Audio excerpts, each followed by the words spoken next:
یک دستگاه فست فود سیار مشخصاتش رو من توضیح میدم خدمتتون.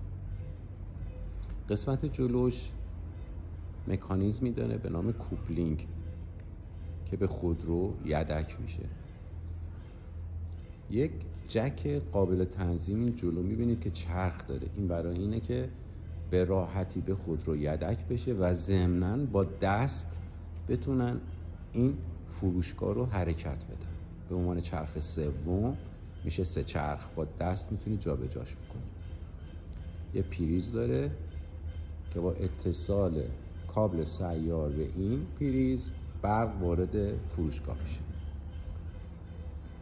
این نوع فروشگاه ما 2 عدد پنجره داره که توسط جک های گازی این پنجره ها باز و بسته میشه. به راحتی یک نفر میتونه این پنجره ها رو باز و بسته بکنه.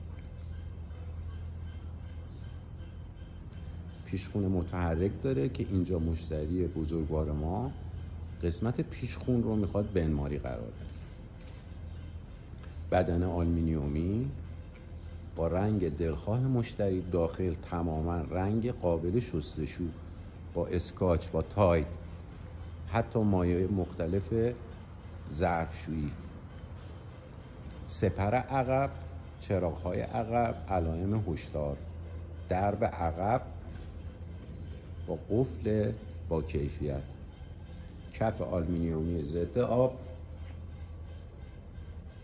استراکچر بسیار قوی و مستحکم. روشنایی. کلید برق، پریز برق.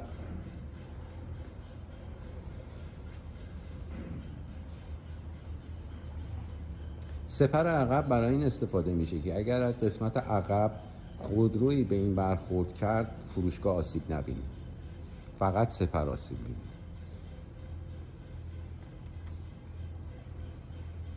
تایرها این مدل نوع پرایدی، تایر نو، توپی نو، رینگ نو. 4 عدد جک به عنوان استابلایزر به صورت کشویی این فروشگاه رو در محل خودش تثبیت میکنه.